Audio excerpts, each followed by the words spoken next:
నేనెప్పుడు వంకాయ కూర చేసినా నాకు ఈ పాట బాగా గుర్తొస్తూ ఉంటుంది. కరెక్ట్‌గా సినిమా పేరు గుర్తులేదు కానీ పాట చాలా బావుంటుంది. వంకాయని పొగుడుతూ పాడతారు. మీకు ఈ పాట తెలిస్తే నాకు కామెంట్ చేయండి. కాకపోతే నాకు డౌట్ ఏంటంటే వంకాయ కూర అంత టేస్టీగా ఉంటే చాలామంది ఎందుకు తినడానికి అసలు ఇష్టపడరు? అంటే ఇష్టంగా తినేవాళ్ళు కూడా ఉంటారనుకోండి. ఈ వంకాయ కూరని మనం రొటీన్‌గా చేసుకునే విధంగా కాకుండా ఇలా వంకాయ కొత్తిమీర కూరను ఒకసారి ట్రై చేసి చూద్దాం. హలో బ్యూటిఫుల్ పీపుల్, నేను మీ Bhavani Teja. Welcome to my channel cook with మీ.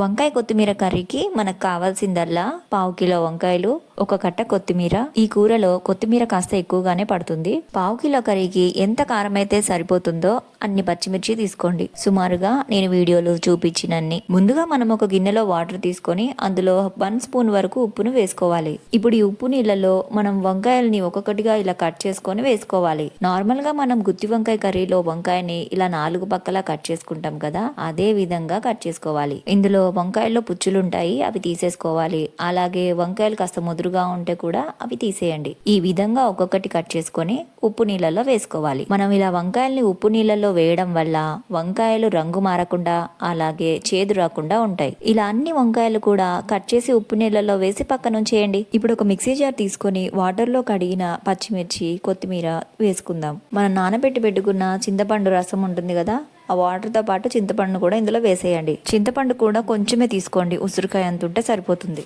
అలాగే ఇందులో 1 స్పూన్ ఉప్పు, 1 స్పూన్ జీలకర్ర, అలాగే ఒక చిన్న అల్లం ముక్కను ఇలా కట్ చేసుకొని వేసుకుంటున్నాను. మీ దగ్గర పచ్చి కొబ్బరి ఉన్నా లేదా ఎండు కొబ్బరి ఉన్నా ఒక చిన్న ముక్క వేసుకోవచ్చు. నేను ఇక్కడ కొబ్బరి తురుము ఉంది, అది వేస్తున్నాను. 1 స్పూన్ వరకు కొబ్బరి పొడిని వేసుకున్నాక మెత్తగా గ్రైండ్ చేసుకొని పక్కన పెట్టేయండి. ఇప్పుడు మనం గ్రైండ్ చేసి పెట్టుకున్న ఈ కొత్తిమీర మిక్స్ ని ఇలా ఒక్కొక్క వంకాయ తీసుకొని అందులో కొంచెం కొంచెంగా స్టఫ్ చేసి పెట్టేసుకోవాలి. ఇలా వీడియోలో చూపించిన విధంగా అన్ని వంకాయలు కూడా స్టఫ్ చేసి పక్కన పెట్టేయండి. ఇలా మనం అన్ని వంకాయల్లో పెట్టుకున్న తర్వాత మనకు కొంచెం కొత్తిమీర మిక్స్ అనేది మిగిలిపోయి ఉంటుందండి, అది పడేయొద్దు, అది మనం కర్రీలో వేసుకోవాలి. ఇప్పుడు స్టవ్ ఆన్ చేసి ప్యాన్ పెట్టుకొని ప్యాన్ వేడయ్యాక 4 పావుల వరకు ఆయిల్ని వేసుకోవాలి. ఈ కర్రీలో మనకి ఆయిల్ బాగానే పడుతుందండి.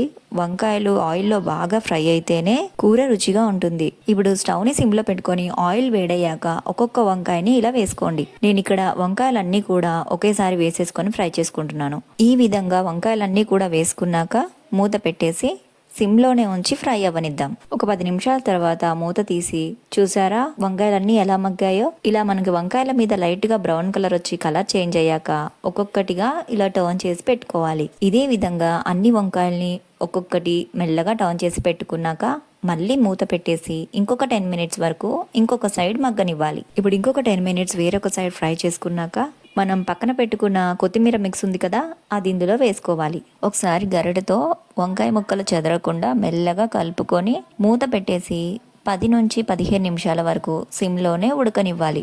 ఇప్పుడు 10 మినిట్స్ తర్వాత మూత తీసి చెక్ చేద్దాం. చూసారా ఆయిల్ ఎలా పైకి వస్తుందో. ఇప్పుడు మనం ఇందులో 1 స్పూన్ వరకు పసుపును వేసుకొని ఒకసారి మెల్లగా కలుపుకుందాం. ఇప్పుడు ఒకసారి మీరు సాల్ట్ చెక్ చేసుకొని తక్కువ అయితే వేసుకోవచ్చు. గ్రేవీ కన్సిస్టెన్సీ చూసుకొని మూత పెట్టి స్టవ్ ఆఫ్ చేసుకోవడమే. ఇప్పుడు ఒకసారి చెక్ చేద్దాం. చూసారా ఎంత పర్ఫెక్ట్గా ఉందో. వావ్, వంకాయ ముక్క చూసారా ఎంత బాగుందో. అంతేనండి, చాలా సింపుల్. ఈ కర్రీ చేయడం చాలా తేలిక, అలాగే టేస్ట్ కూడా నెక్స్ట్ లెవెల్ ఉంటుంది అనుకోండి.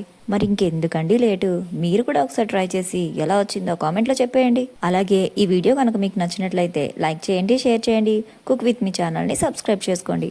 మరొక ఇంట్రెస్టింగ్ రెసిపీతో మళ్ళీ కలుద్దాం.